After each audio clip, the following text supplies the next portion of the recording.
I'm Rachel Martinez, 29 years old, and this past Thanksgiving, my brother Kevin stood up in front of our entire family and declared that I owed them $50,000. Not borrowed money, not a loan I'd forgotten about. According to him, I owed this money simply for being successful while he was struggling. The words that came out of his mouth next still give me chills. Rachel got everything handed to her while the rest of us sacrificed. It's time she pays the family back for what we invested in her fancy education and her perfect life. Before we jump back in, tell us where you're tuning in from, and if this story touches you, make sure you're subscribed, because tomorrow, I've saved something extra special for you. I sat there, surrounded by cousins, aunts, uncles, and grandparents, feeling every pair of eyes in that cramped dining room turn toward me with expectation.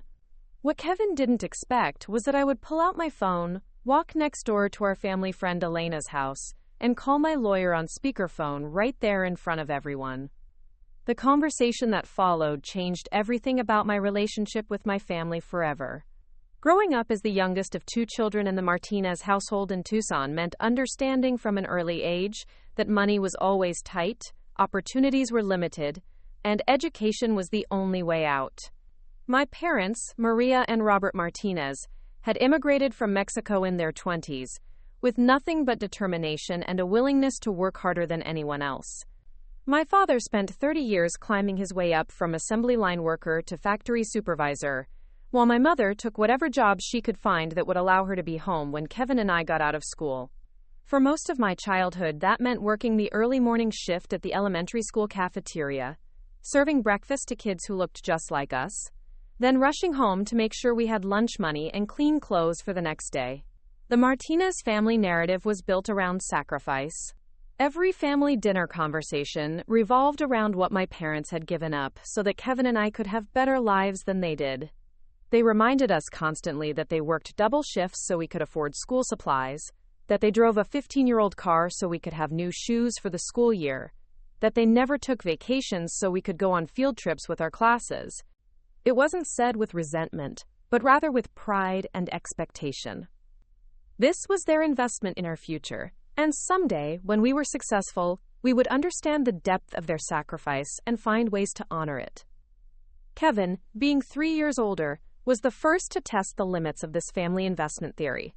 He was a natural athlete with charm that could talk his way out of almost any situation, but school never came easily to him. While I spent my afternoons buried in textbooks, Kevin was usually out with friends or working on cars with our neighbors' older sons. When it came time for college, my parents took out loans they couldn't afford to send him to the local community college, hoping he would find his direction. Instead, Kevin treated college like an extended social opportunity, changing his major 3 times before eventually dropping out halfway through his second year to pursue what he called real-world experience. That real-world experience turned into a series of jobs in construction, auto repair, and landscaping, each one lasting just long enough for Kevin to convince himself he had learned everything he needed to start his own business. By the time I graduated high school, Kevin was already on his second failed entrepreneurial venture, having lost several $1,000s of borrowed family money on a landscaping business that folded when he realized he hated the physical demands of the work and had no talent for managing employees or maintaining equipment. My own path through the education system couldn't have been more different. While Kevin struggled with basic math and reading comprehension, I discovered early that I had a natural aptitude for problem solving and logical thinking. Math problems that frustrated my classmates made perfect sense to me, and I found myself drawn to the computer lab whenever I had free time during the school day. By my sophomore year in high school, I was taking advanced placement courses and spending my evenings teaching myself programming languages from library books because our school's computer science offerings were limited. When college application time arrived, my guidance counselor encouraged me to apply for every scholarship I could find. The process was overwhelming, requiring essays, transcripts, letters of recommendation, and applications that seemed designed to intimidate first-generation college students like me. I spent months crafting application essays about overcoming economic hardship and being the first in my family to pursue higher education, staying up late after my part-time job at a local grocery store to perfect each submission before deadline. The day I received my acceptance letter from Arizona State University with a full academic scholarship, my parents cried tears of joy and relief. The scholarship covered tuition, books, and even provided a modest living allowance, which meant that unlike Kevin's college experience, my education wouldn't require any financial sacrifice from my family. My father called in sick to work just so he could drive me to the financial aid office to sign the paperwork, and my mother spent weeks telling anyone who would listen that her daughter was going to be a computer engineer. College opened up a world I never knew existed. Arizona State's computer science program was rigorous and demanding, but for the first time in my life, I was surrounded by professors who recognized my potential and classmates who shared my passion for technology. I spent 4 years immersing myself in programming, systems design, and software development, working part-time in the university's IT department to gain practical experience and earn spending money. While other students were focused on parties and social activities, I was building my resume and developing the technical skills that would eventually become the foundation of my career. During my junior year, I started noticing problems with the software systems used by small businesses in the Phoenix area. Many of these companies were still using outdated programs or trying to manage their operations with basic spreadsheets that couldn't handle their growing needs. I began developing a comprehensive software solution that could integrate inventory management, customer relations, and financial tracking into one user-friendly platform. What started as a class project evolved into something much more significant when my professors encouraged me to enter it into the university's annual business plan competition. The business plan competition changed my life in ways I couldn't have imagined. Not only did my software concept win first place and a cash prize of $10,000, but it also caught the attention of several local business owners who wanted to know when they could start using my program. By my senior year, I was already taking meetings with potential clients and working with a mentor from the university's Entrepreneurship Center to develop a business model for what would eventually become TechFlow Solutions. Graduation day was one of the proudest moments in my family's history. My parents drove up from Tucson with Kevin, my grandmother, and several aunts and uncles to watch me walk across the stage with my computer science degree. After the ceremony, we went to dinner at a restaurant that my family considered fancy, where my father made a toast about how his little girl had proven that the American dream was still possible for families like ours. Kevin seemed genuinely happy for my success that day, joking that he would be my first customer when I started my business and promising to tell all his construction buddies about his genius little sister. The first 2 years after graduation were a whirlwind of 18-hour days, constant learning, and gradually building TechFlow Solutions from a one-person operation run out of my tiny apartment into a legitimate business with actual clients and steady revenue. I reinvested every dollar I earned back into the company, upgrading equipment, improving the software, and eventually hiring my first employee. The work was exhausting but exhilarating, and I felt like I was finally building the kind of life my parents had sacrificed so much to make possible. Kevin's life during those same 2 years followed a very different trajectory. His third business venture, a small construction company that specialized in home remodeling, had started with great promise and several successful projects. He had partnered with a friend from high school who had experience in project management, and together they had secured contracts for kitchen renovations and bathroom upgrades in some of Tucson's middle-class neighborhoods. For about 6 months, it seemed like Kevin had finally found his calling. Unfortunately, Kevin's natural optimism and charm, which had served him well in getting clients, became liabilities when it came to managing the practical aspects of running a business. He consistently underbid projects because he wanted to offer competitive prices, then found preparing and narrating this story took us a lot of time, so if you are enjoying it, subscribe to our channel. It means a lot to us. Now back to the story. Himself losing money when material costs exceeded his estimates, or when jobs took longer than expected. He had trouble saying no to client requests for additional work, even when those requests weren't covered by their original contracts, and he often promised completion dates that were unrealistic given his crew's capacity. By the end of that first year, Kevin's construction business was barely breaking even, despite being constantly busy. His partner grew frustrated with the financial instability and eventually decided to start his own company, taking their most reliable subcontractors with him. Kevin was left with a handful of ongoing projects, mounting debt to suppliers, and no clear path forward. Rather than scaling back or seeking advice about business management, Kevin doubled down, taking out loans and credit lines to keep the business afloat, while he searched for the one big contract that would solve all his problems. That's when the family requests for help began. The first call came on a Tuesday evening when I was working late in my apartment, debugging a particularly complex piece of code for a new client. Kevin sounded stressed and slightly embarrassed as he explained that he was behind on some supplier payments and wondered if I could lend him $5,000 to cover the bills until his next client payment came through. He promised it would be temporary, just a few weeks at most, and he offered to pay interest even though I told him that wasn't necessary.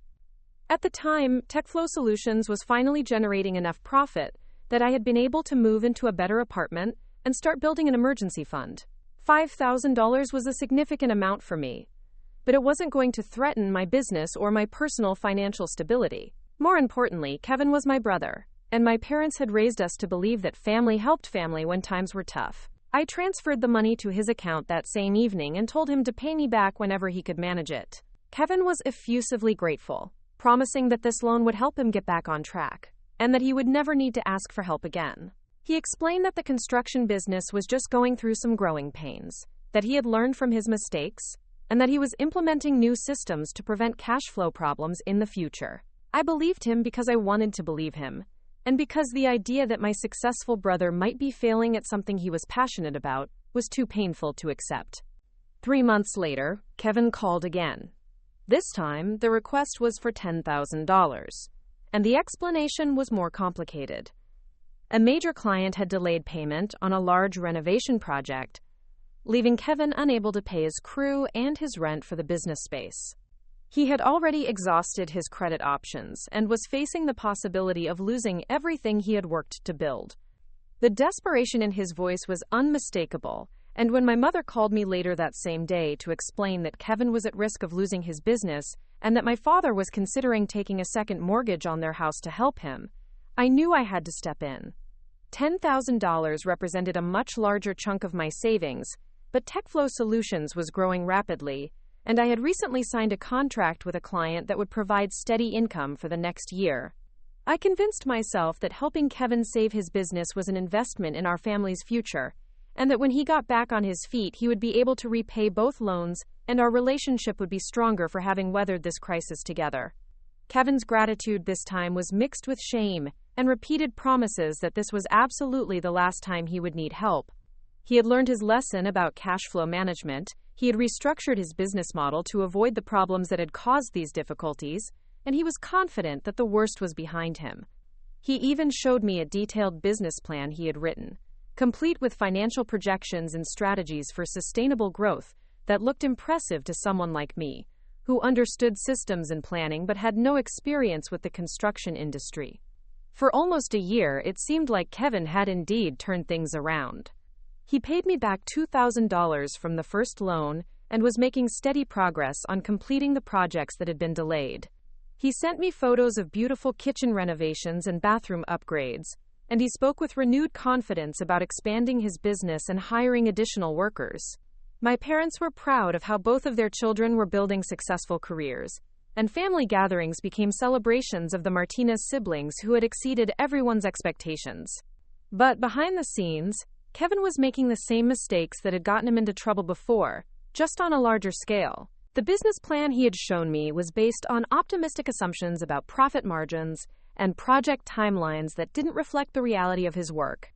He was still underbidding projects to win contracts, still promising unrealistic completion dates, and still taking on additional work without adjusting his prices accordingly.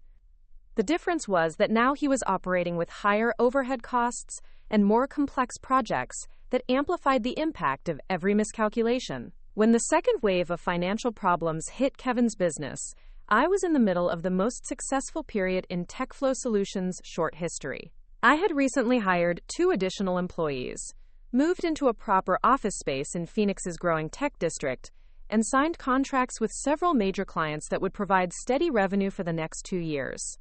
I was finally earning enough money to feel financially secure, and I had even started dating James Chen, a marketing director I had met at a networking event, who understood the demands of building a business and supported my ambitious goals.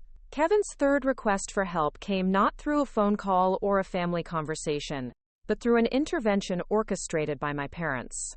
They invited me to dinner at their house on a Sunday afternoon, and when I arrived, I found Kevin sitting at the kitchen table looking defeated and ashamed. My mother had been crying, and my father's face showed the kind of stress I hadn't seen since his factory had announced layoffs several years earlier. The financial situation Kevin described was far worse than anything he had shared before. His business was facing a lawsuit from a client who claimed that a bathroom renovation had been completed improperly and had caused water damage to their home. The legal costs of defending against the lawsuit, combined with the potential liability if he lost, threatened not only his business but his personal assets as well. Additionally, he owed back taxes that he hadn't been able to pay, suppliers were demanding immediate payment for materials already delivered, and his business credit lines were maxed out.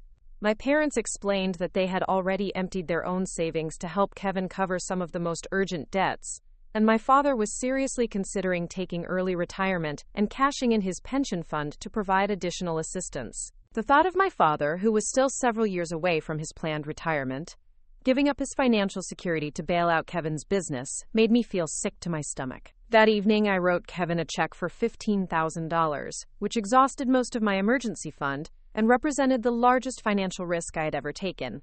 I made it clear that this was not a loan but a gift, because I couldn't bear the thought of our family relationships being complicated by debt that he might never be able to repay. I also told him, as gently as I could, that this would be the last time I could help him financially, because I needed to protect my own business and my future. Kevin accepted the money with a mixture of relief and humiliation that was painful to witness. He promised that he would use this opportunity to either fix his business permanently or close it down responsibly and find a different career path. He thanked me repeatedly and told me that he understood this was my final offer of help, that he wouldn't ask again, and that he was committed to getting his life back on track without further assistance from the family. For several months after that conversation, Kevin seemed to be making genuine progress toward resolving his business problems. He settled the lawsuit for a fraction of what he had feared it might cost, he caught up on his tax obligations, and he completed several small projects successfully. He even started talking about the possibility of transitioning out of residential construction and into commercial projects that might offer better profit margins and more predictable timelines. But as I would eventually learn, Kevin's apparent recovery was largely an illusion created by his ability to delay problems rather than solve them. Instead of using the $15,000 to pay down debt and stabilize his business, he had used most of it to fund new projects that he hoped would generate enough profit to solve all his problems at once. It was a desperate gamble that failed spectacularly when two of his largest clients delayed payment, and a third project ran into unexpected complications that doubled the projected costs. By the time Thanksgiving arrived, Kevin's construction business was not just struggling but completely underwater. He owed money to suppliers, subcontractors, and clients, he was behind on rent for his business space, and he was facing the possibility of personal bankruptcy. Even worse, my father had recently been laid off from his factory job as part of a company-wide downsizing, leaving my parents without their primary source of income at exactly the moment when Kevin needed help the most. The stage was set for a confrontation that would force our family to confront some uncomfortable truths about obligation, sacrifice, and the limits of family loyalty. None of us could have predicted how dramatically that Thanksgiving dinner would change our relationships forever. The weeks leading up to Thanksgiving had been filled with an unusual amount of family communication. My mother called me more frequently than normal, always starting the conversation with questions about my business and my relationship with James, but inevitably steering toward updates about Kevin's situation and my father's job search. The conversations felt different from our usual check-ins, carrying an undercurrent of anxiety that I couldn't quite identify at the time. Kevin himself had been surprisingly absent from these family communications. Normally, he would call me at least once a month to share updates about his projects and ask for advice about business decisions, but I hadn't heard from him directly since early October. When I asked my mother about his silence, she explained that he was working extremely hard to turn his business around and didn't want to burden me with his problems while I was dealing with my own company's growth. The first real warning sign came during a conversation with my grandmother, who lived in the same neighborhood as my parents and often served as an informal source of family news. She mentioned in passing that Kevin had been spending a lot of time at my parents' house lately, and that she had overheard several intense conversations through the thin walls between their properties. When I pressed her for details, she seemed reluctant to share specifics, but suggested that Kevin was under more stress than my parents had let on. 3 days before Thanksgiving, my mother called with an unusual request. She wanted to know if I could arrive earlier than planned for the holiday weekend, explaining that the family needed to have a serious discussion about some important matters. When I asked what kind of matters, she was vague, saying only that it involved Kevin's future and some decisions that would affect the whole family. She assured me that nothing was wrong, exactly, but that my input would be valuable for helping Kevin figure out his next steps. The tone of her voice suggested that this conversation was going to be more significant than a typical family discussion about career changes or business adjustments. I agreed to drive down from Phoenix on Wednesday evening instead of Thursday morning, partly because I was curious about what was happening, and partly because I had learned over the years that family meetings worked better when everyone had time to discuss things without the pressure of holiday preparations. When I arrived at my parents' house on Wednesday night, the atmosphere was immediately tense in a way that reminded me of the serious family meetings we had held during my father's previous periods of unemployment. Kevin's truck was parked in the driveway, and I could see through the kitchen window that he and my parents were sitting around the table with papers spread between them. They looked up when I walked through the front door, and I noticed that Kevin's face was drawn and exhausted in a way that made me think he hadn't been sleeping well. My mother greeted me with a hug that lasted longer than usual, and my father's hello was accompanied by the kind of serious expression he wore when discussing important financial decisions.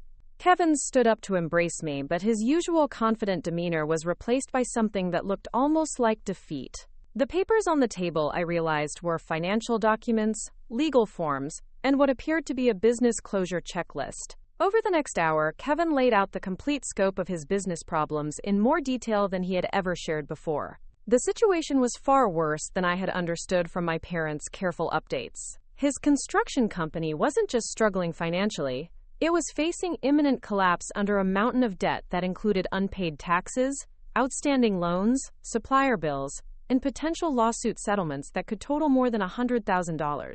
The most shocking revelation was that Kevin had been borrowing money from multiple family members without telling anyone else about the interconnected web of debt he was creating. He owed money to my father's brother, my mother's sister, 2 of our cousins, and our grandmother, in addition to the substantial amounts I had already given him. Each family member believed they were helping Kevin through a temporary rough patch, not realizing that their individual contributions were being used to pay other family members or to fund increasingly desperate business decisions. Kevin had reached the point where he couldn't continue borrowing from relatives without revealing the full extent of his financial problems. And he couldn't maintain his business without additional capital that he had no realistic way of obtaining. The business closure checklist on the table represented his acceptance that the construction company needed to end, but even closing the business responsibly would require money he didn't have for final payments to employees, equipment returns, and legal fees. My parents had been trying to help Kevin develop a plan for managing this crisis, but their own financial situation had become precarious since my father's layoff. They were willing to take out a second mortgage on their house to help Kevin pay off the most urgent debts, but the amount they could borrow wouldn't be enough to solve the problem completely. That's when Kevin had suggested that perhaps it was time to ask me for more substantial help, given that my business was successful and I had already demonstrated my willingness to support the family during difficult times. The conversation that followed was one of the most uncomfortable I had ever had with my family. Kevin explained that he had been calculating how much money my parents had spent on my education, including not just the direct costs of books and supplies, but also the opportunity costs of the time they had spent helping me with homework, driving me to academic competitions, and supporting my college preparation activities. He had also factored in what he considered to be the ongoing benefits I received from my family connections, including the moral support that had enabled me to take entrepreneurial risks, and the financial safety net that allowed me to pursue ambitious business goals. According to Kevin's calculations, my parents had invested approximately $50,000 in my success when all these direct and indirect costs were tallied together. He argued that this investment had enabled me to build a business that was now generating substantial profits, and that the family deserved to see some return on their investment, especially during a crisis that threatened Kevin's livelihood and my parents' financial security. Kevin presented this argument not as a request for a loan, but as a claim for money that was rightfully owed to the family. He suggested that I had been selfish in using my success to benefit only myself, and that my refusal to provide more substantial help was a betrayal of the sacrifices my parents had made for my education. He pointed out that I was living in an expensive apartment, driving a reliable car, and dating someone from a wealthy family, while my own brother was facing bankruptcy and my parents were considering mortgaging their house to help him. The emotional manipulation embedded in Kevin's argument was sophisticated and effective. He never directly accused me of being ungrateful or selfish, but he created a narrative in which my success had come at the expense of the family's resources, and my current financial security was built on a foundation of sacrifice that I had never properly acknowledged or repaid. He framed his request not as asking for charity but as seeking justice for an imbalance that had developed over years of family investment in my education and career.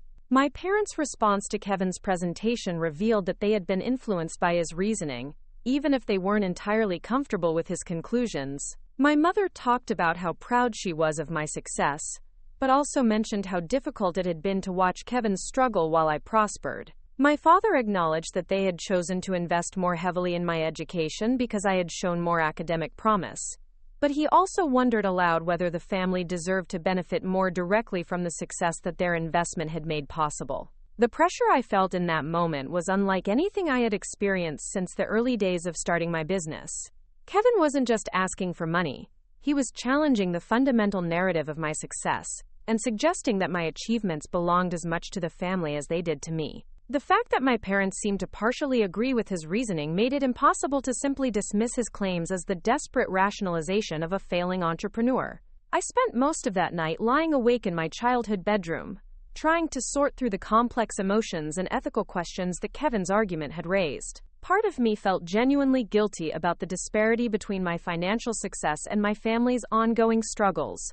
I couldn't deny that my parents had made sacrifices to support my education, or that their encouragement and support had been crucial to my willingness to take the risks necessary to start my own business. At the same time, I felt angry and manipulated by Kevin's attempt to reframe his business failures as a family problem that I was obligated to solve. I had already given him more money than I could easily afford, and I had paid back every penny of my student loans myself with interest. The idea that I owed the family additional money because my career had been more successful than Kevin's seemed fundamentally unfair, especially since his business problems were largely the result of poor decision-making and unrealistic planning.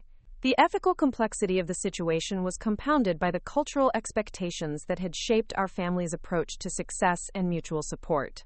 In the Latino community where I had grown up, family loyalty and collective responsibility were core values that influenced every major decision. Individual achievement was celebrated, but it was also expected to benefit the extended family through both direct assistance and enhanced social status for everyone connected to the successful person.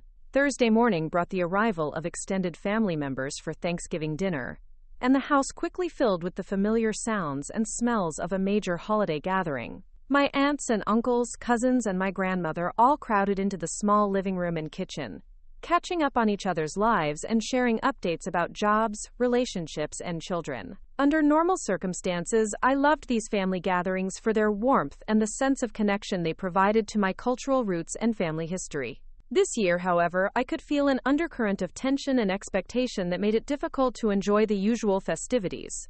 Kevin was more subdued than usual, but he seemed to be building towards something throughout the day, making comments about family loyalty and mutual support that felt like preparation for a larger conversation. My parents were unusually attentive to me, asking detailed questions about my business and my future plans in a way that suggested they were gathering information for some purpose I didn't yet understand.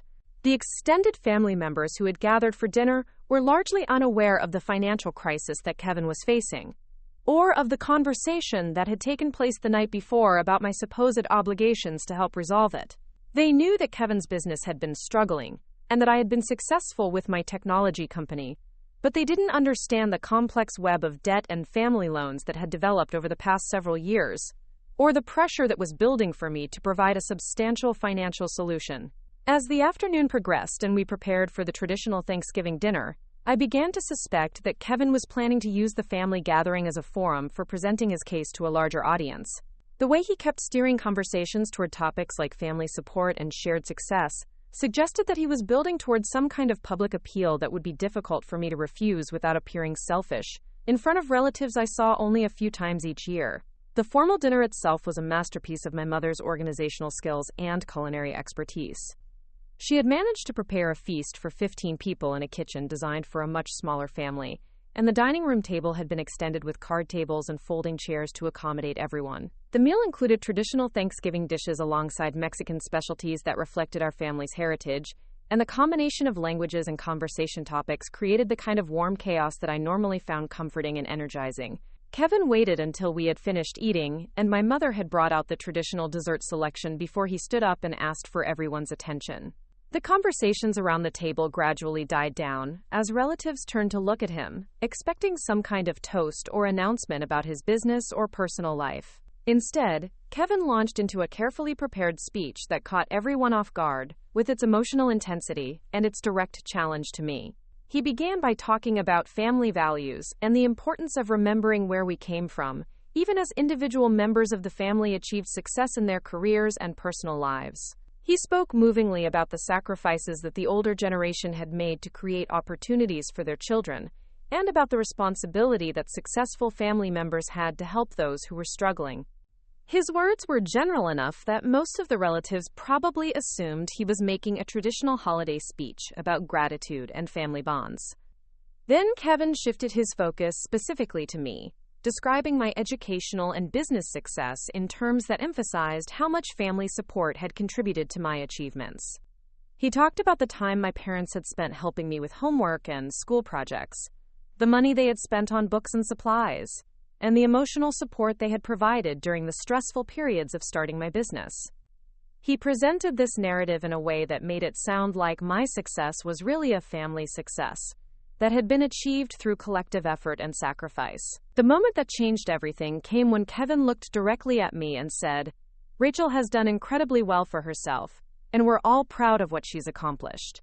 But I think it's time for her to recognize that her success hasn't happened in a vacuum. The family invested in her education and her dreams, and now that she's financially secure, she needs to step up and help when other family members are in crisis." The silence that followed his words was deafening.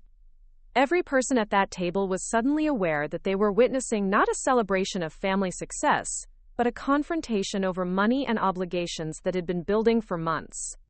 I could feel the weight of everyone's expectations settling on me, and I realized that Kevin had deliberately chosen this moment and this audience to make his demand public in a way that would maximize the pressure for me to agree. Kevin continued his speech by revealing more details about his financial situation than most of the family had known, describing his business problems in terms that emphasized how hard he had worked and how unfair his current circumstances were. He explained that he needed $50,000 to save his business and avoid bankruptcy, and he argued that this money should come from me because I was the family member who had benefited most from collective family support and was best positioned to provide help. The way Kevin framed his demand made it sound reasonable and even inevitable. He wasn't asking for charity, he was asking for justice. He wasn't seeking a handout. He was claiming what he believed the family was owed in return for their investment in my success. He had created a narrative in which my refusal to help would not just be disappointing, but would be a fundamental betrayal of family values and mutual obligation. The reaction around the table was immediate and intense. Some relatives nodded in agreement with Kevin's reasoning, particularly the older family members who had strong beliefs about family loyalty and collective responsibility. Others looked uncomfortable with the public nature of the confrontation, but seemed to agree that successful family members had obligations to help during times of crisis. A few relatives seemed surprised by the situation and unsure how to respond to such a direct challenge. My grandmother, who had been quiet throughout Kevin's speech, was the first person to speak after he finished. She looked at me with the kind of serious expression I remembered from childhood conversations about important life lessons. And she said, "Misha, your family has always been there for you. Now your brother needs you to be there for him." Her words carried the weight of generational authority and cultural expectation, and I could see other relatives nodding in agreement with her assessment. The pressure in that room was overwhelming. 15 family members were looking at me expectantly, waiting for me to respond to Kevin's demand in a way that would demonstrate my commitment to family values and mutual support. The implication was clear. Refusing to help Kevin would mark me as selfish and ungrateful, someone who had forgotten her roots and abandoned her family in pursuit of individual success. But as I sat there feeling the weight of everyone's expectations, I also felt a growing anger about the manipulation and emotional coercion that Kevin was using to try to force my compliance. The public nature of his demand was designed to make it impossible for me to refuse without humiliating myself in front of relatives whose respect and approval I valued. He had deliberately chosen the most emotionally charged setting possible to present his case, knowing that I would be reluctant to create family conflict during a holiday gathering. That's when I made the decision that would change everything about my relationship with my family. Instead of responding to Kevin's demand directly, I stood up from the table and announced that I needed to make a phone call before I could give him an answer. I walked out of the dining room, through the front door, and across the yard to Elena Vasquez's house, where I knew I could get both privacy and perspective from someone who had watched our family dynamics for decades. Elena answered her door with the kind of knowing look that suggested she had been expecting my visit. She had lived next door to my parents for more than 20 years, and she had witnessed enough family dramas over the years to recognize the signs of a major crisis developing. More importantly, Elena was a retired paralegal who had spent 30 years working for a family law firm, and she understood the legal and ethical dimensions of family financial obligations in ways that most people didn't. I explained the situation to Elena as quickly and clearly as I could, describing Kevin's demand, his reasoning, and the family pressure that was building for me to comply with his request. Elena listened carefully without interrupting, asking only a few clarifying questions about the specific amounts of money involved and the legal status of the previous financial help I had provided to Kevin and my parents. When I finished explaining the situation, Elena was quiet for a moment before saying, "Mija, you know I love your family, but what your brother is doing is wrong. You don't owe anyone money just because you've been successful, and you certainly don't owe money because your parents chose to invest in your education. Let me call someone who can explain this better than I can." Elena picked up her phone and dialed the number of her former boss, David Rodriguez, who was still practicing family law in Tucson after more than 40 years. She explained the situation briefly, then put the phone on speaker so that I could participate in the conversation directly.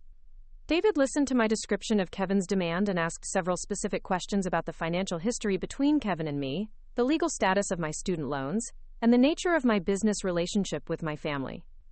After getting all the relevant information, David's response was clear and unambiguous.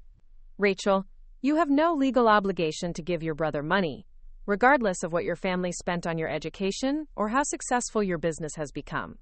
The money your parents spent raising you and supporting your education was their choice as parents, not a loan that you're required to repay.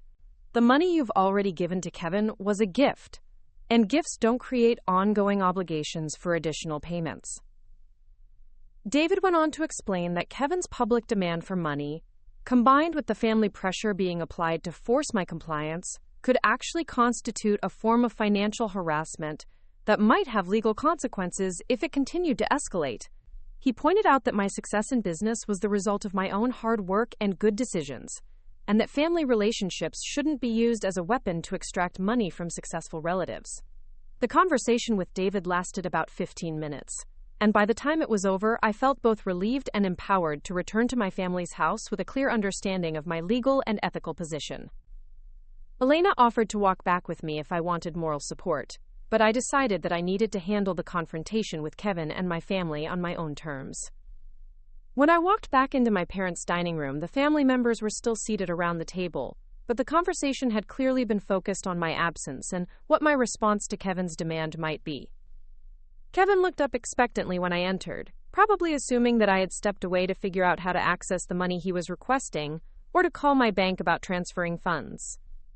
Instead, I announced that I had just spoken with a lawyer about Kevin's demand, and that I wanted everyone to understand the legal and ethical facts about family financial obligations before we continued this conversation. The surprise on everyone's faces was immediate and obvious.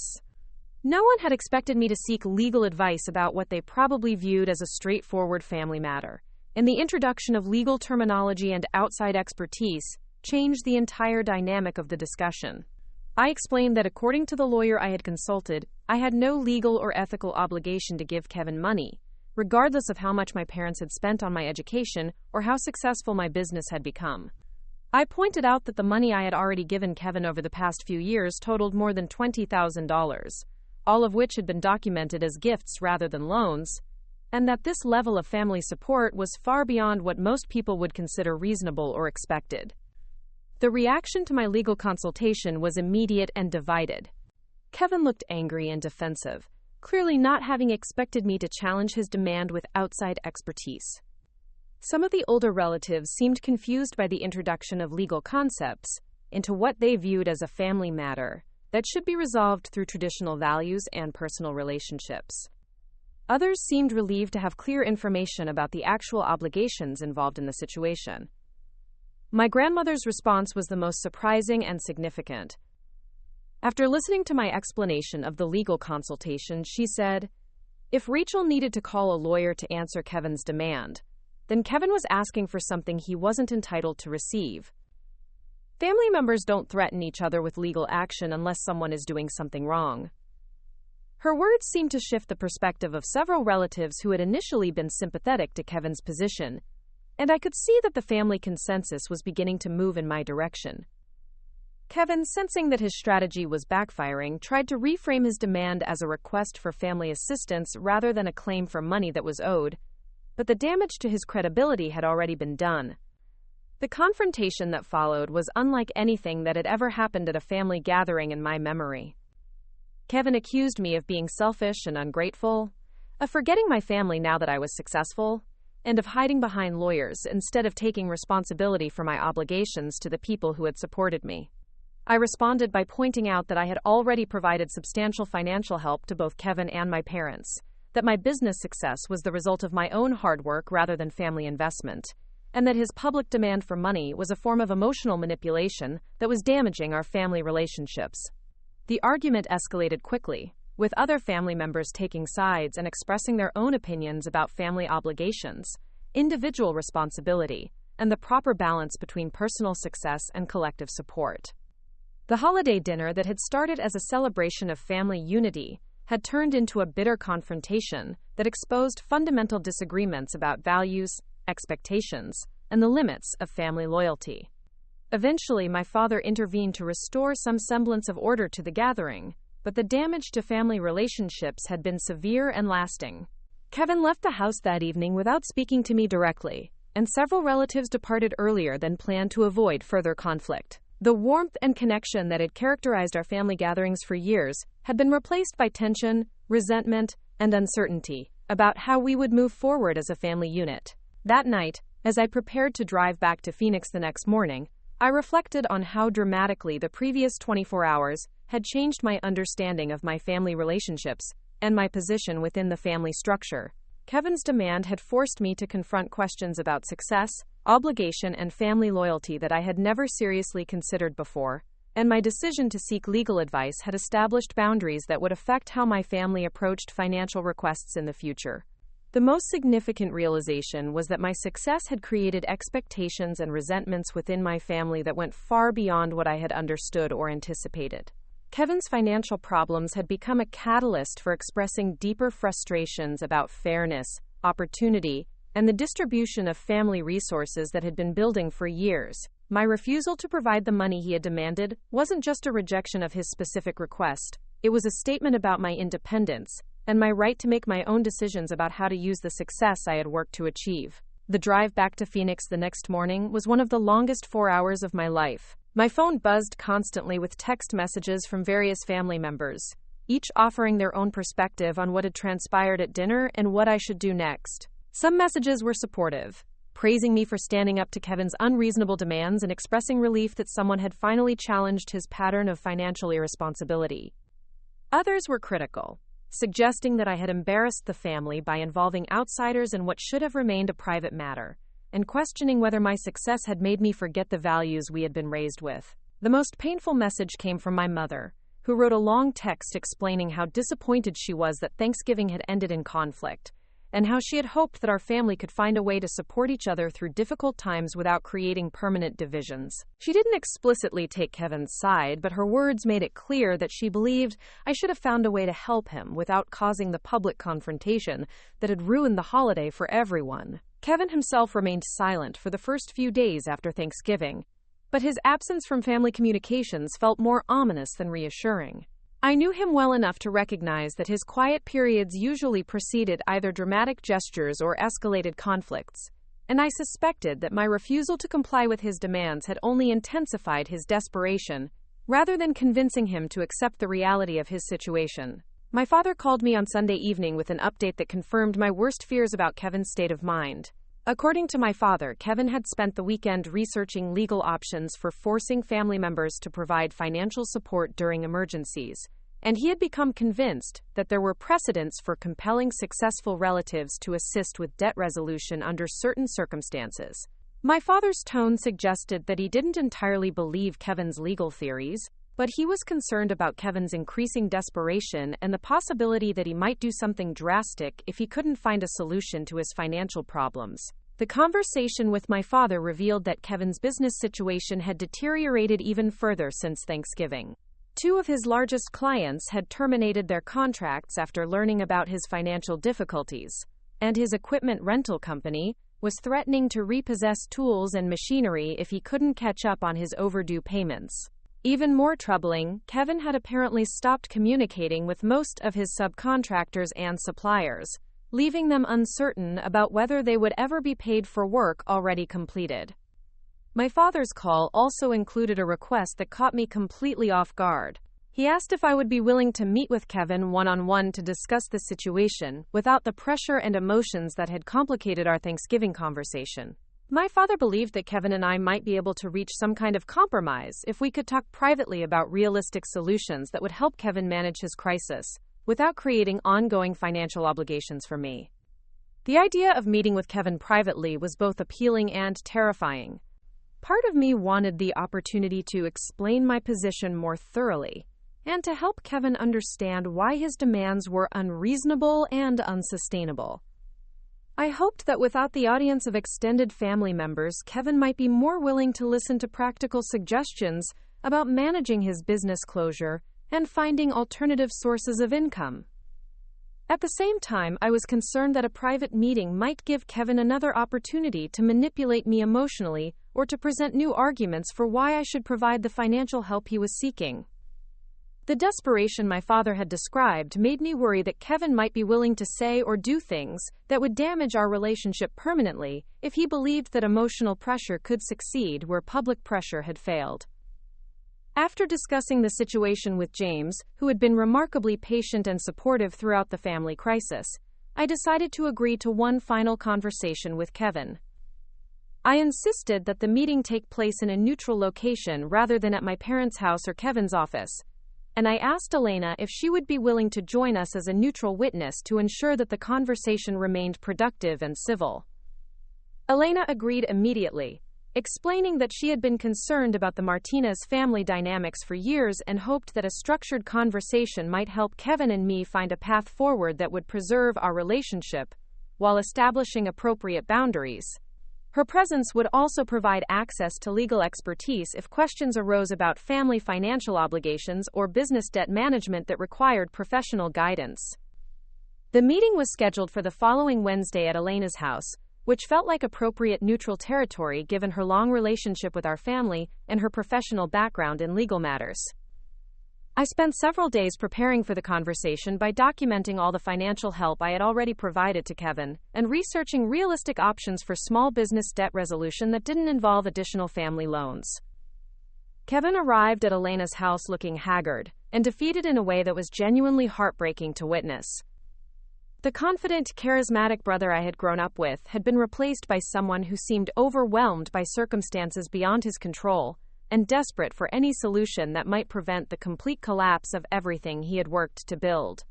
His appearance alone made me want to find some way to help him, even though I knew that providing more money would likely only delay rather than solve his fundamental problems. Elena began the meeting by establishing ground rules for our conversation and explaining her role as a neutral facilitator, rather than an advocate for either Kevin or me. She emphasized that the goal of our discussion should be finding realistic solutions that acknowledged both Kevin's legitimate need for help and my right to make independent decisions about my financial resources. She also made it clear that any agreements we reached would need to be sustainable and fair to everyone involved, including other family members who had already provided assistance to Kevin. Kevin's presentation during this private meeting was very different from his public demands at Thanksgiving dinner. Instead of arguing that I owed him money because of family investments in my education, he focused on describing the specific consequences he would face if his business failed completely.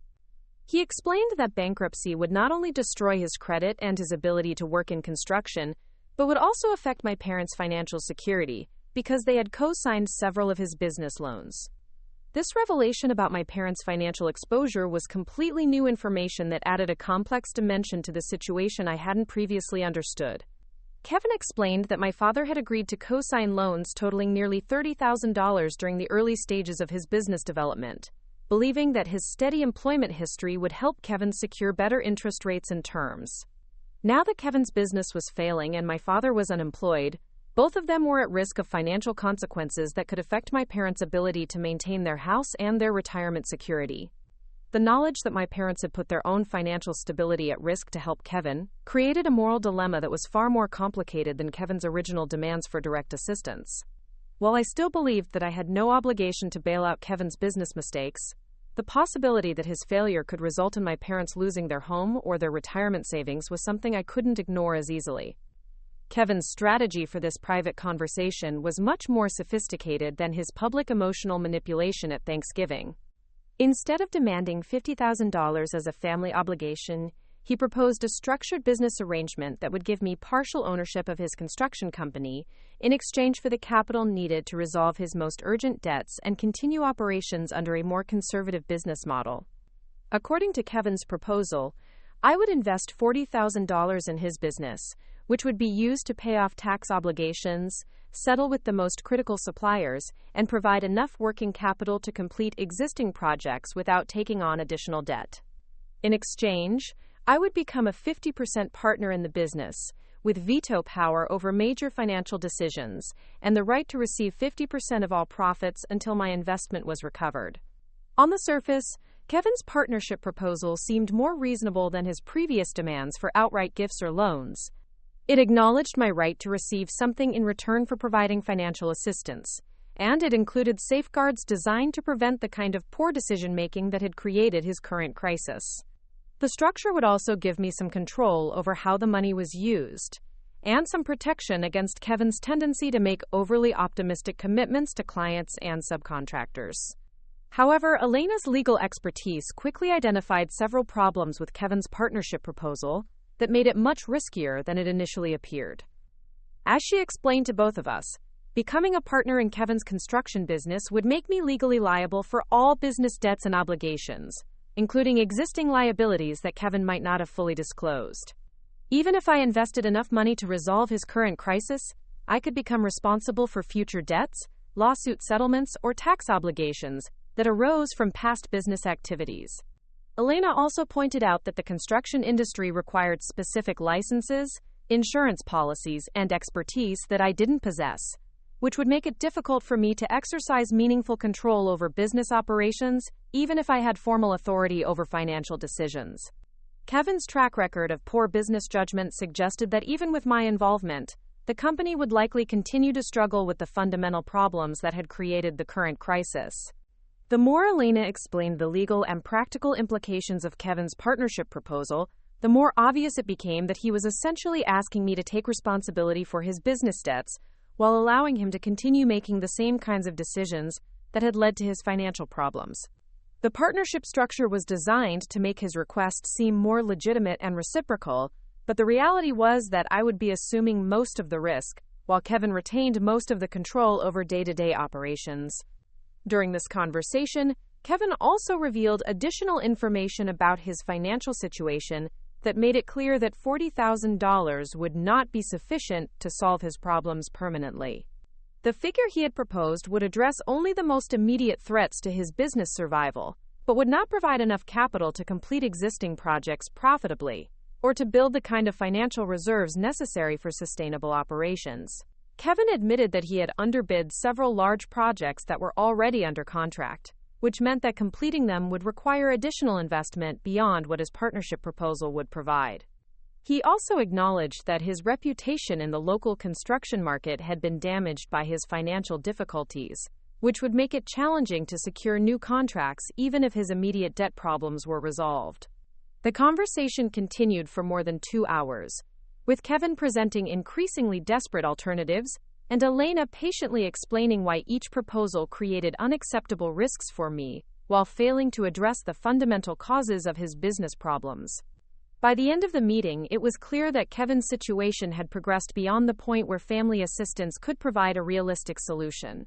Elena's final assessment was that Kevin needed to accept the reality of his business failure and focus on minimizing the damage to himself and the family members who had co-signed his loans.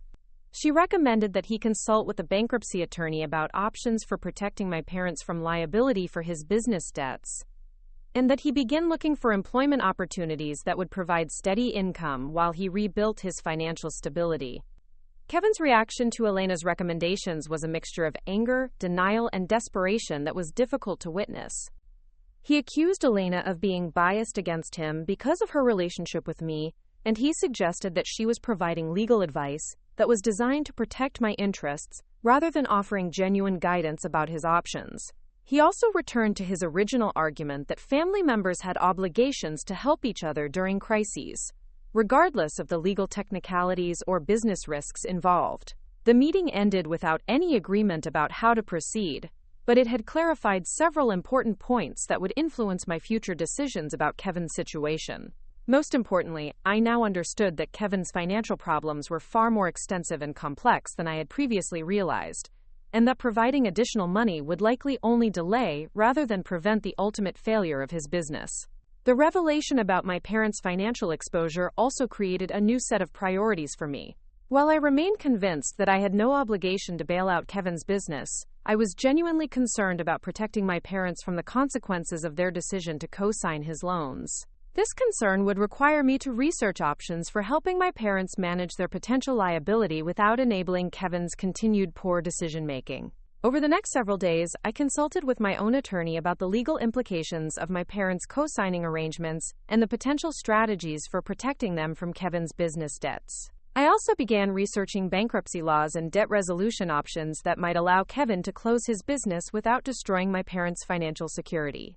The legal research revealed that my parents' liability for Kevin's business loans was significant but not necessarily catastrophic, depending on how Kevin managed the business closure process and whether he was willing to cooperate with efforts to minimize the impact on co-signers.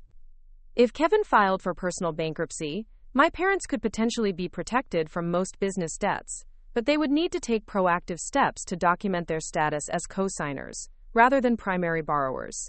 This information provided the foundation for a new approach to Kevin's crisis that focused on damage control rather than business rescue. Instead of providing money to continue his failing business, I could potentially help my parents protect themselves from his debts while encouraging Kevin to accept responsibility for his own financial mistakes and begin rebuilding his life on a more sustainable foundation. The challenge would be convincing Kevin to abandon his efforts to save his business and instead focus on minimizing the collateral damage to family members who had tried to help him. This would require him to admit that his entrepreneurial dreams were not realistic given his skills and temperament, and to accept a more modest lifestyle and career path that matched his actual capabilities. Kevin's response to my new approach was predictably negative.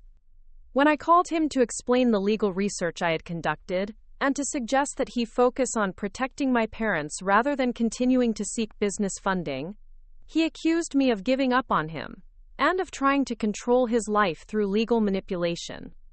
He insisted that his business could still be saved with the right level of family support, and he suggested that my refusal to provide that support was a betrayal of everything our family had taught us about loyalty and mutual assistance.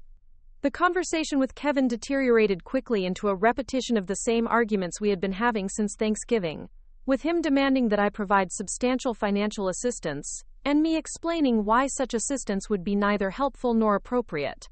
The difference was that Kevin's desperation had intensified to the point where he was no longer willing to accept any answer other than the one he wanted to hear. Kevin's final statement during that phone call was a threat that fundamentally changed the nature of our relationship and my approach to his situation. He told me that if I continued to refuse to help him save his business, he would make sure that every member of our extended family understood exactly how selfish and ungrateful I had become since achieving financial success.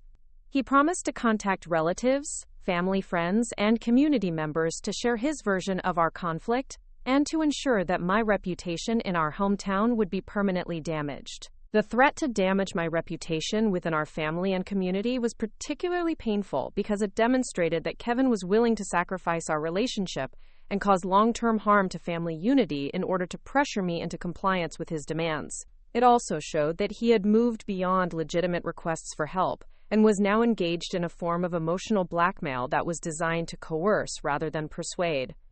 Kevin's escalation from requests to demands to threats marked a turning point in my understanding of his character and my willingness to continue trying to find compromises that might preserve our relationship. The brother I had grown up loving and respecting had been replaced by someone who was willing to use manipulation, coercion, and public humiliation as tools for getting what he wanted from family members. That realization was devastating on a personal level, but it also clarified my decision-making process going forward.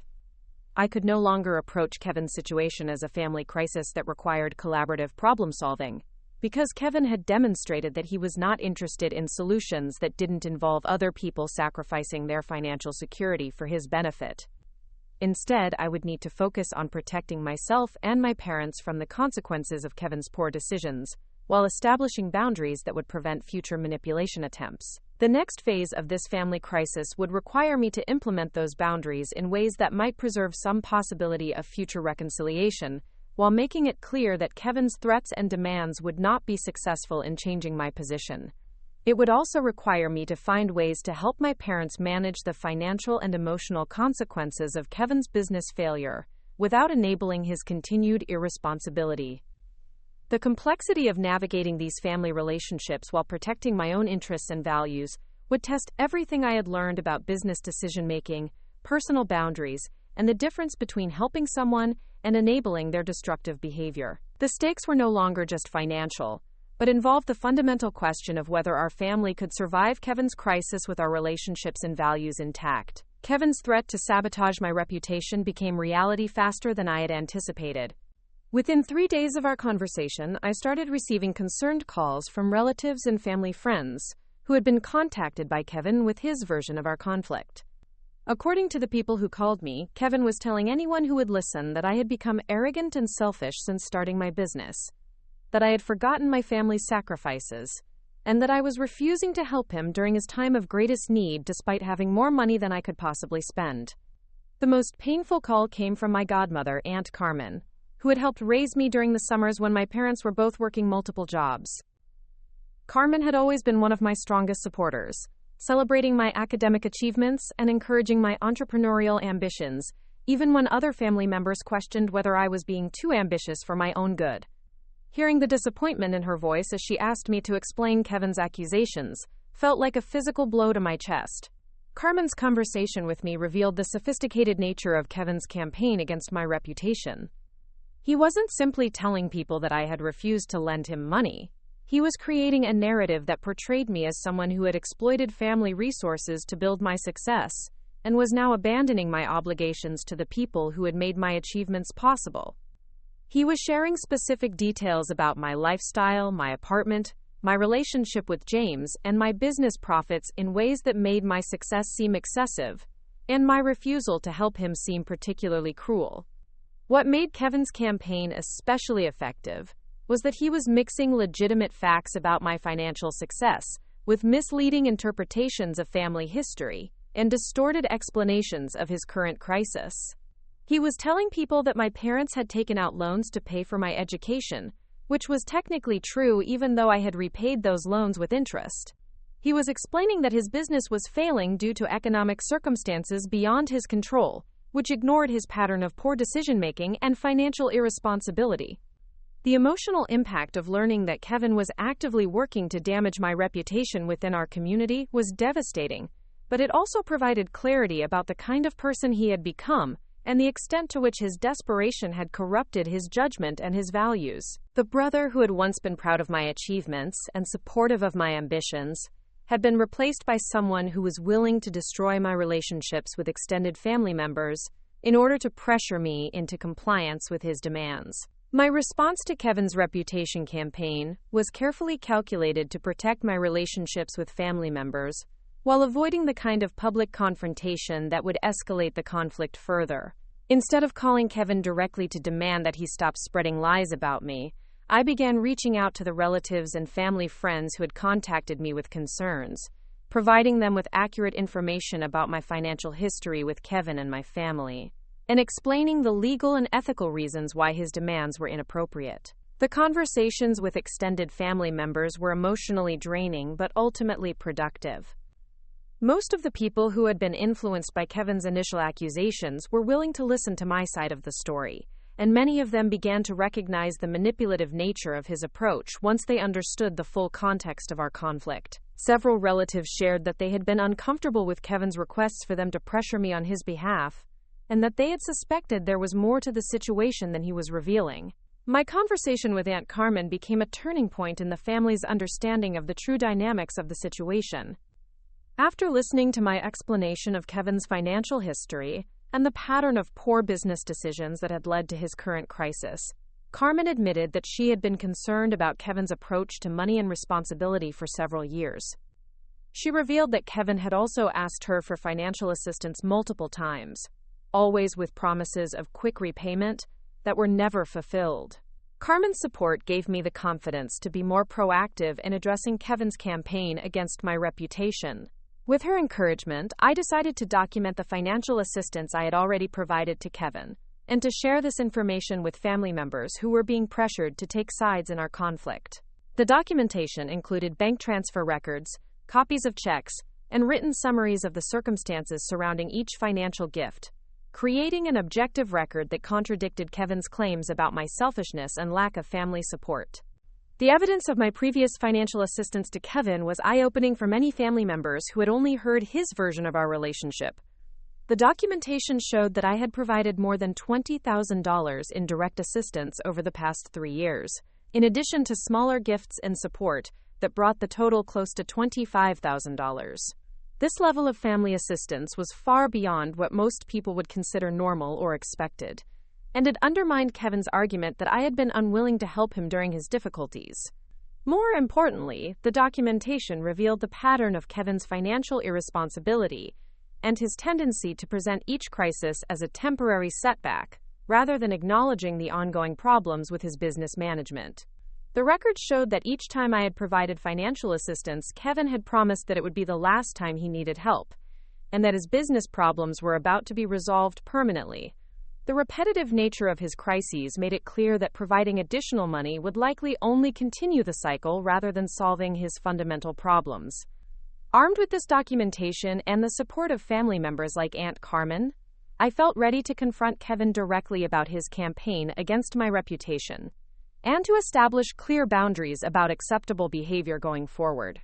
I called Kevin and requested a final meeting where we could discuss his threats and attempt to find a resolution that would allow us to maintain some kind of relationship despite our disagreements about financial obligations. Kevin agreed to meet, but his tone during our phone conversation suggested that he was interpreting my request as a sign that his pressure campaign was working, and that I was ready to reconsider my position about providing him with financial assistance. His eagerness to meet reinforced my sense that he had fundamentally misunderstood both my motivations and my commitment to the boundaries I had established.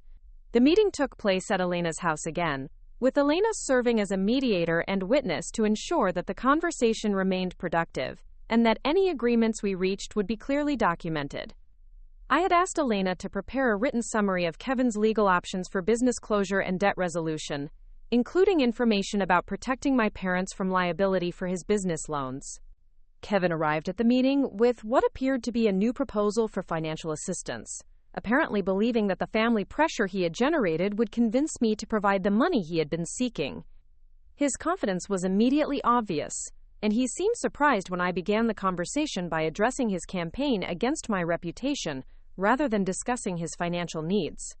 I presented Kevin with the documentation of all the financial assistance I had already provided to him, explaining that this level of support was far beyond what any reasonable person would expect from a sibling, and that his characterization of me as selfish and ungrateful was not only inaccurate, but was actively damaging my relationships with family members I cared about.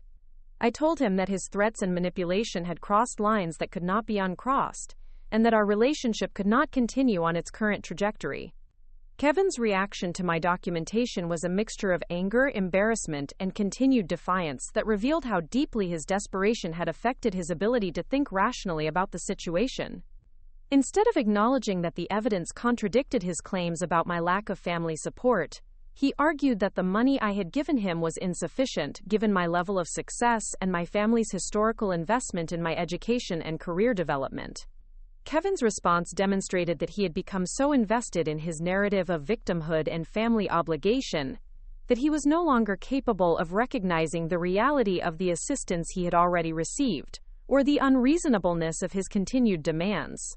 His desperation had created a form of tunnel vision that prevented him from seeing alternatives to his failing business, or accepting responsibility for the decisions that had led to his current crisis. Elena's intervention at this point was crucial for maintaining the focus of our conversation and preventing it from deteriorating into another repetition of the same arguments we had been having for weeks. She presented Kevin with the legal research she had conducted about business closure and debt resolution, explaining his options for protecting family members from liability while managing his own financial obligations responsibly. The legal options Elena outlined included filing for business bankruptcy, which would allow Kevin to discharge most of his business debts, while potentially protecting my parents from liability as co-signers. She explained that this process would require Kevin to liquidate his business assets, and might affect his credit rating for several years, but would allow him to start over with a clean slate rather than continuing to struggle with unmanageable debt obligations. Elena also presented information about employment opportunities in the construction industry that would allow Kevin to use his skills and experience while working for established companies, rather than trying to manage his own business. She had researched several local contractors who were actively hiring experienced workers, and she explained that steady employment would provide Kevin with reliable income while he rebuilt his financial stability and considered his long-term career options. Kevin's reaction to Elena's practical suggestions was immediate and negative. He rejected the idea of filing for bankruptcy, claiming that it would destroy his reputation in the construction industry and prevent him from ever working in his chosen field again. He also dismissed the employment opportunities Elena had identified, arguing that working for other contractors would be a step backward from the business ownership he had worked to achieve. Kevin's refusal to consider realistic alternatives to his failing business revealed the extent to which his identity had become tied to his entrepreneurial ambitions, even though those ambitions were clearly unrealistic, given his skills and temperament. His inability to accept that business ownership might not be the right path for him was preventing him from making the practical decisions necessary to resolve his financial crisis and rebuild his life on a more sustainable foundation. The conversation continued for another hour, with Elena patiently explaining why Kevin's alternatives were limited and why continued family assistance would be unlikely to solve his fundamental problems. She pointed out that his business had failed not because of temporary setbacks or external economic conditions, but because of systematic problems with planning, pricing, and financial management that were unlikely to improve without significant changes in his approach. Elena's analysis was thorough and compassionate, but it was also unflinchingly honest about Kevin's responsibility for his current situation and the unrealistic nature of his expectations about family assistance. She explained that successful business ownership required skills and temperament that Kevin had demonstrated he did not possess, and that his continued pursuit of entrepreneurial goals was likely to result in additional failures that would affect not only him, but also family members who tried to help him. By the end of the meeting, it was clear that Kevin was not ready to accept the reality of his situation, or to take responsibility for making the difficult decisions necessary to resolve his crisis. He remained convinced that his business could be saved with sufficient family support, and he continued to believe that my refusal to provide that support was a betrayal of family values and mutual obligation. Kevin's final statement during our meeting was a reiteration of his demand for $50,000 and a threat to continue his campaign against my reputation until I agreed to provide the assistance he believed he deserved. He made it clear that he viewed our conflict as a zero-sum game, where either he would get the money he wanted, or he would ensure that my relationships with family members were permanently damaged. This ultimatum forced me to make a decision about how to respond to Kevin's threats, and whether there was any possibility of maintaining a relationship with him while protecting myself and my parents from the consequences of his poor judgment. The choice was painful but ultimately clear. I could not continue to engage with someone who was willing to use manipulation and emotional blackmail as tools for getting what he wanted from family members. My response to Kevin's ultimatum was calm, but firm. I told him that I loved him and wanted him to succeed, but that I could not provide financial assistance that would enable his continued poor decision-making. I explained that the boundaries I had established were not negotiable, and that his threats would not change my position about his demands for money. I also told Kevin that I would be happy to maintain a relationship with him if he was willing to accept those boundaries and stop his campaign against my reputation, but that I would not continue to engage with him if he persisted in his threats and manipulation. The choice about the future of our relationship was his to make, but I would not allow his desperation to control my decisions or damage my relationships with other family members. Kevin's reaction to my final statement was explosive. He accused me of abandoning the family values we had been raised with, of using my financial success to control and manipulate family relationships, and of caring more about money than about the welfare of my own brother. His anger was genuine and painful to witness, but it was also confirmation that he had moved beyond the point where rational discussion or compromise was possible. The meeting ended with Kevin storming out of Elena's house, leaving Elena and me to discuss the practical steps I would need to take to protect myself and my parents from the ongoing consequences of his financial crisis and his campaign against my reputation. Elena's advice was straightforward. Document everything, maintain clear boundaries, and focus on helping my parents manage their potential liability while avoiding any actions that could be interpreted as enabling Kevin's continued irresponsibility. Over the following weeks, I implemented Elena's recommendations while monitoring Kevin's continued efforts to pressure me through family members and community contacts. His campaign gradually lost effectiveness as more relatives learned the full context of our conflict and began to recognize the manipulative nature of his approach. Several family members expressed their own frustrations with Kevin's pattern of financial irresponsibility and their relief that someone had finally established clear boundaries about family assistance. The most significant development during this period was my father's decision to consult with a bankruptcy attorney about protecting himself and my mother from liability for Kevin's business loans. This consultation revealed that my parents' exposure was manageable if they took proactive steps to document their status as co-signers and to cooperate with Kevin's eventual business closure process. Armed with this information, my father finally confronted Kevin about the need to accept reality and begin the process of closing his business responsibly. The conversation was difficult and emotional, but it marked the beginning of Kevin's acceptance that his entrepreneurial dreams were not realistic, and that he needed to focus on protecting the family members who had tried to help him. Kevin's process of accepting responsibility for his situation was slow and painful, but it eventually led to his filing for business bankruptcy and beginning to look for employment opportunities that would provide steady income while he rebuilt his financial stability. The bankruptcy process protected my parents from most of the liability for his business loans, and his new job with an established construction company provided him with reliable income for the first time in years. The resolution of Kevin's financial crisis did not immediately repair our relationship, but it did end his campaign against my reputation and his attempts to manipulate family members into pressuring me for financial assistance. Over time, Kevin began to acknowledge that his demands had been unreasonable, and that his approach to business ownership had been unrealistic given his skills and temperament. The family healing process took several years and required honest conversations about expectations, boundaries, and the difference between helping someone and enabling their destructive behavior. Kevin eventually apologized for his threats and manipulation, though he never fully accepted responsibility for the choices that had led to his business failure. Our relationship gradually improved, but it was forever changed by the knowledge of what he had been willing to do when he was desperate. The most important outcome of this family crisis was my own growth in understanding the importance of boundaries and the difference between guilt and obligation. Kevin's manipulation had been effective initially because it exploited my genuine love for my family and my desire to honor their sacrifices. But it had ultimately failed because I had learned to distinguish between reasonable requests for help and unreasonable demands for control over my decisions and resources. The experience taught me that financial success creates both opportunities and responsibilities, but that those responsibilities do not include sacrificing my own security or enabling other people's poor judgment. Family loyalty is important, but it cannot be used as a weapon to extract compliance with unreasonable demands or to prevent family members from making independent decisions about their own lives and resources. Looking back on the Thanksgiving confrontation that started this crisis, I am grateful that Kevin forced the issue in such a public and dramatic way.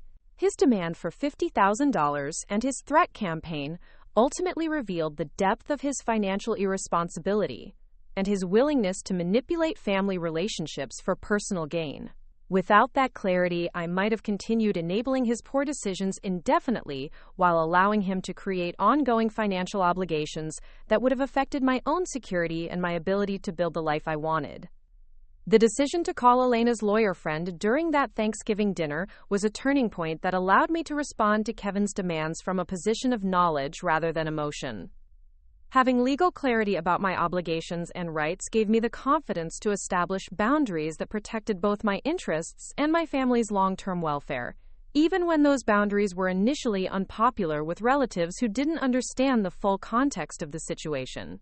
Elena's role as a mediator and advisor throughout this crisis was invaluable, and her example taught me the importance of seeking objective perspective when family emotions threatened to cloud judgment about complex situations. Her legal expertise provided the foundation for making decisions based on facts rather than guilt, and her long relationship with our family gave her credibility with relatives who might have dismissed advice from someone without personal knowledge of our dynamics. The financial documentation I maintained throughout Kevin's crisis proved crucial for defending my reputation and helping family members understand the reality of the assistance I had already provided. This experience reinforced the importance of keeping clear records of all family financial transactions, both to protect against misunderstandings and to provide objective evidence when family narratives become distorted by desperation or manipulation. Most importantly, this crisis taught me that family relationships must be based on mutual respect and reasonable expectations, rather than obligation and guilt. Kevin's inability to accept my boundaries and his willingness to use threats and manipulation when he didn't get what he wanted revealed that he viewed our relationship as a means to achieve his goals rather than as a connection between equals who cared about each other's welfare. The strength I discovered during this family crisis has served me well in other areas of my life, including my business relationships and my romantic relationship with James. Learning to establish boundaries with family members who were using emotional manipulation prepared me to recognize and resist similar tactics in professional and personal contexts, where people might try to exploit my success or my desire to help others. Today, my relationship with Kevin is cordial but distant. He has found stability working for an established construction company, and he has learned to manage his finances more responsibly with the steady income that employment provides. We see each other at family gatherings and maintain polite conversation, but the trust and closeness we once shared were permanently damaged by his willingness to threaten and manipulate me when he was desperate. My parents have recovered from their financial exposure to Kevin's business failure, and they have learned to be more cautious about co-signing loans or providing financial guarantees for family members. The experience was painful for them, but it also helped them understand the importance of maintaining boundaries around financial assistance and the dangers of enabling poor judgment in the name of family loyalty.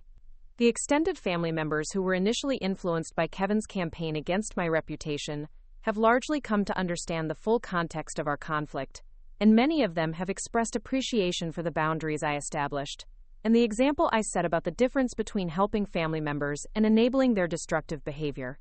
Some relatives have shared that my approach helped them establish their own boundaries with family members who were making unreasonable demands for assistance. TechFlow Solutions has continued to grow and succeed, and I have been able to use my business success to help family members in ways that are sustainable and appropriate. I have contributed to my parents' retirement security, helped cousins with education expenses, and supported community organizations that reflect our family's values. These contributions feel meaningful and rewarding, because they are based on my choice to share my success rather than on demands or obligations imposed by others.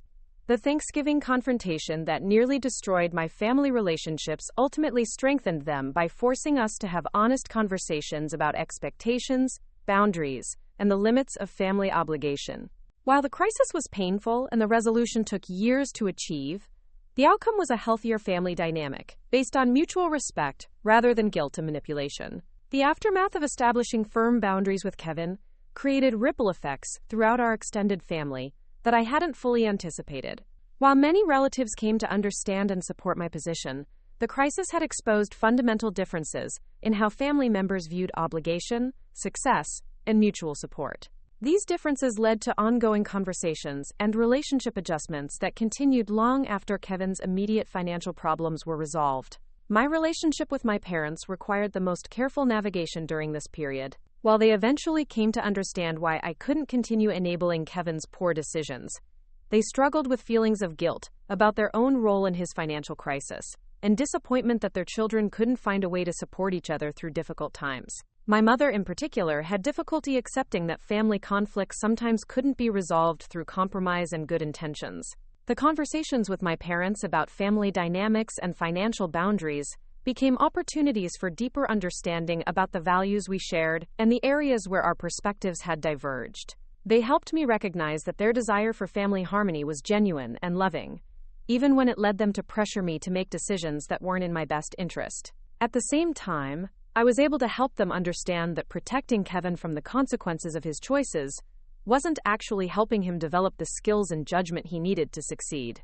My father's perspective on the situation evolved significantly once he began dealing directly with the bankruptcy process and Kevin's employment search. Watching Kevin struggle to find work and manage his finances on an employee's salary gave my father insight into the practical challenges that Kevin had been avoiding while pursuing his entrepreneurial dreams. This experience helped my father understand why my concerns about Kevin's business judgment had been well-founded, even though they had seemed unsupportive at the time. The process of helping my parents navigate their financial exposure to Kevin's business debts also strengthened our relationship in unexpected ways. Working together to understand their legal options and protect their retirement security gave us opportunities to discuss money, planning, and family responsibility in ways that were more honest and practical than our previous conversations. These discussions helped establish a foundation for healthier financial boundaries and clearer communication about family assistance in the future. My mother's adjustment to the new family dynamics was more gradual and emotional. She had invested deeply in the idea that her children would always be there for each other, and Kevin's manipulation of family relationships challenged her fundamental beliefs about love, loyalty, and mutual support. Her process of accepting that Kevin's behavior had been inappropriate and damaging took several years and required patient conversations about the difference between enabling and helping. The most surprising development during this period was my mother's growing appreciation for the boundaries I had established.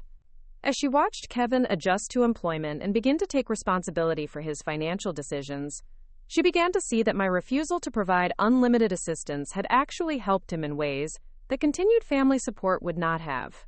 This recognition was painful for her, but it also helped her understand why firm boundaries were sometimes necessary expressions of love rather than failures of family loyalty. My relationship with Kevin himself underwent several phases of adjustment as we both learned to interact within the new boundaries I had established. Initially, Kevin maintained his anger and resentment about my refusal to provide the financial assistance he had demanded. He continued to believe that I had abandoned family values in pursuit of individual success, and he interpreted my boundaries as evidence that money had made me selfish and uncaring. Kevin's employment with an established construction company provided him with practical education about business management and financial responsibility that his own entrepreneurial ventures had never offered. Working under experienced supervisors who maintained strict cost controls and realistic project timelines helped Kevin understand why his own business had failed and what skills he would need to develop if he ever wanted to pursue business ownership again in the future. The steady income from employment also gave Kevin perspective on the amount of money he had been requesting from family members. Earning a regular paycheck helped him understand that $50,000 represented more than a year of full-time work at his salary level, and that his casual assumption that I should provide such assistance reflected unrealistic expectations about family obligations and the nature of business success.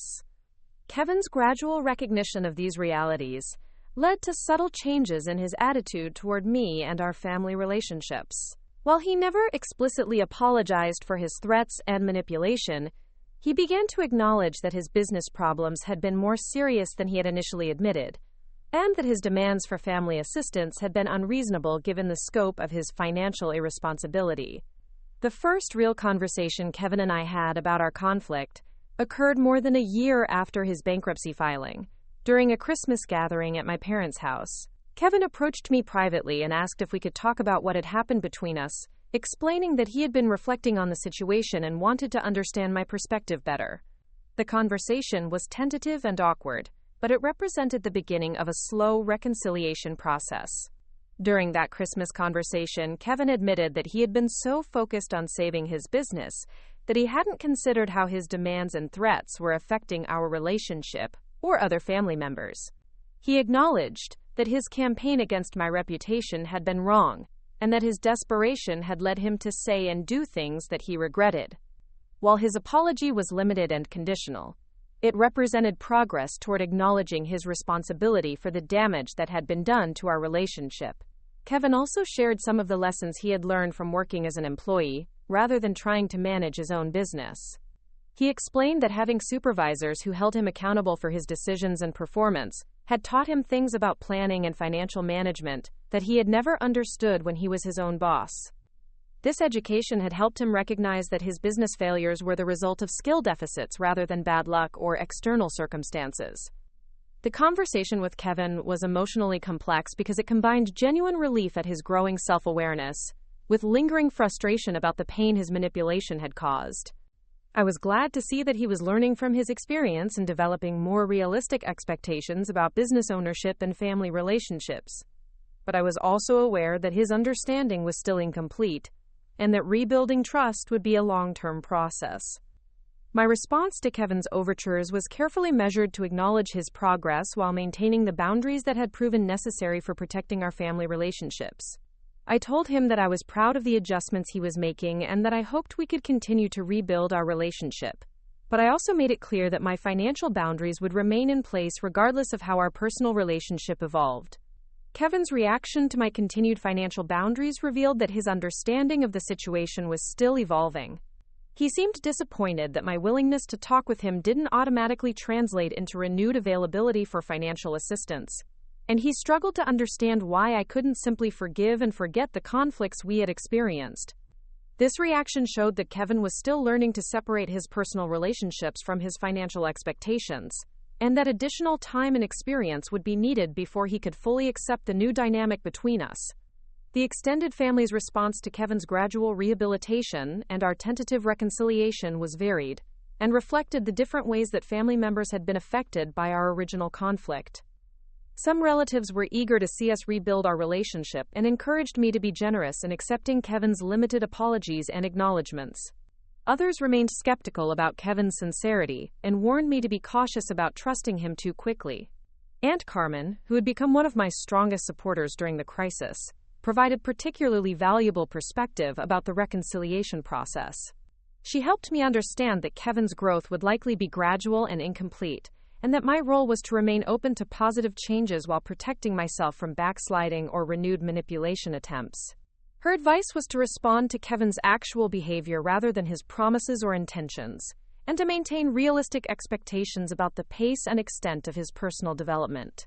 The family discussions about Kevin's situation also led to broader conversations about financial responsibility, family assistance, and the appropriate boundaries around helping relatives during difficult times.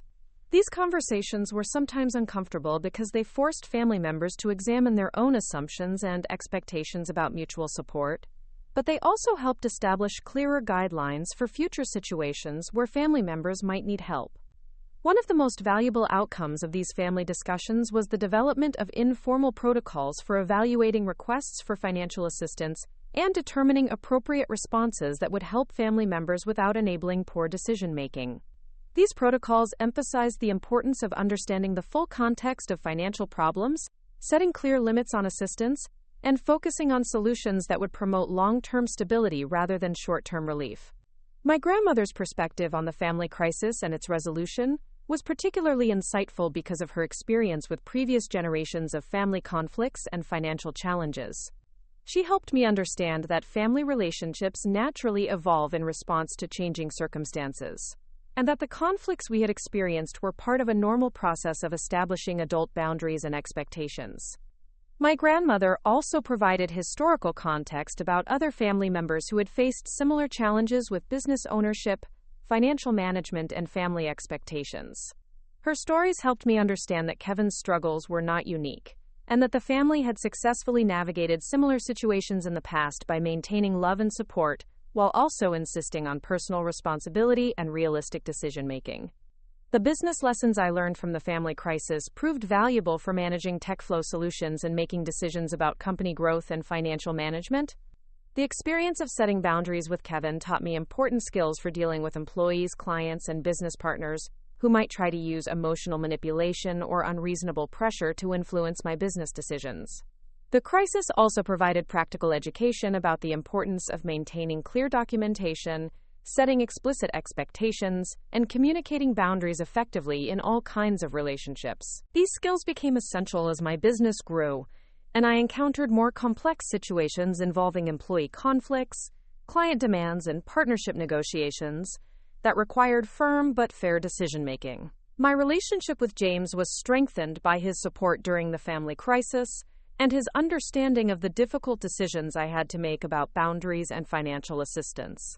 His perspective as someone from outside our family helped me recognize that the pressure I was experiencing was not normal or healthy, and that my responses were reasonable and appropriate given the circumstances. James also provided emotional support during the most difficult periods of the conflict, when I was questioning my own judgment and wondering whether I was being too rigid or selfish in my approach to Kevin's demands. His confidence in my decision-making helped me maintain the boundaries I had established, even when family pressure made me want to reconsider my position. The experience of navigating family conflict while maintaining a romantic relationship also taught me valuable lessons about communication, trust, and the importance of having support systems outside of family relationships. James's ability to provide perspective without trying to control my decisions helped me understand what healthy support looked like, and created a model for the kind of partnership I wanted to build with him. As my business continued to grow and achieve success, I was able to use my resources to help family members in ways that felt meaningful and sustainable. I contributed to my parents' retirement planning, helped cousins with educational expenses, and supported community organizations that reflected our family's values. These contributions were satisfying because they were based on my choice to share my success, rather than on demands or obligations imposed by others. The experience with Kevin also influenced my approach to charitable giving and community involvement. Understanding the difference between helping people and enabling their poor decisions became important for evaluating requests from nonprofit organizations and community groups that sought financial support. I learned to ask questions about sustainability, accountability, and long-term impact that helped ensure my contributions would be used effectively. The professional growth that resulted from successfully managing the family crisis opened new opportunities for leadership and mentorship within my industry. Other entrepreneurs who learned about my experience sought my advice about family pressure and business decision-making, and I discovered that my story resonated with many people who had faced similar challenges with relatives who had unrealistic expectations about shared success. Speaking about family boundaries and financial responsibility at business conferences and networking events became a way to help other entrepreneurs navigate similar situations, while also building my reputation as someone who understood the complex intersection of family relationships and business success. These speaking opportunities led to consulting work, board positions, and other professional opportunities that expanded my business beyond software development. The long-term outcome of the Thanksgiving crisis was a family structure that was healthier and more honest than what had existed before, even though it was also more distant and formal in some ways. Kevin and I maintained a cordial relationship that included holiday gatherings and family celebrations, but we never regained the closeness we had shared before his financial crisis and manipulation attempts. My parents learned to appreciate the boundaries I had established and to understand that family love could be expressed through firm expectations as well as through unlimited support. They became more cautious about financial assistance to family members, and they developed better skills for distinguishing between temporary help and enabling destructive behavior. The extended family members who had been caught in the middle of our conflict eventually came to understand that family loyalty didn't require unlimited financial sacrifice, and that successful family members had the right to make independent decisions about their resources and relationships. These lessons influenced how they approached their own family relationships and financial decisions. Kevin's personal growth continued gradually over the years, with setbacks and progress that reflected the complexity of changing deeply ingrained patterns of thinking and behavior. He never became the kind of person who could acknowledge full responsibility for his mistakes or completely accept the boundaries that others established, but he did learn to manage his expectations and to avoid the most destructive forms of manipulation and emotional pressure. The family crisis that began with Kevin's Thanksgiving demand for $50,000 ultimately taught all of us important lessons about the difference between love and obligation, the importance of personal responsibility, and the necessity of boundaries in maintaining healthy relationships. While the process was painful and the relationships were permanently changed, the outcome was a family structure that was based on mutual respect rather than guilt and manipulation. Today, when I reflect on that Thanksgiving dinner and the decision to call Elena's lawyer friend, I am grateful that I found the courage to challenge Kevin's demands with facts and legal clarity rather than giving in to emotional pressure. That phone call marked the beginning of a difficult but necessary process of establishing adult boundaries and learning to distinguish between helping family members and enabling their destructive choices. The experience taught me that sometimes the most loving thing you can do for someone is to refuse to enable their poor decisions, even when that refusal creates conflict and disappointment. Kevin's financial crisis was ultimately resolved not through family bailouts, but through his acceptance of responsibility and his willingness to make practical changes in his approach to work and money management. The strength I discovered during that family crisis has served me well in all areas of my life, from business relationships to romantic partnerships to community involvement. Learning to set boundaries with family members prepared me to recognize and resist manipulation in other contexts, and gave me confidence to make decisions based on my own values, rather than on other people's expectations or demands. Most importantly, the crisis taught me that family relationships must be based on mutual respect and reasonable expectations rather than on obligation and guilt. True family love supports individual growth and independence rather than demanding sacrifice and compliance. And healthy families can survive conflicts and disappointments when they are built on foundations of honesty and respect. Up next, you've got 2 more standout stories right on your screen. If this one hit the mark, you won't want to pass these up. Just click and check them out.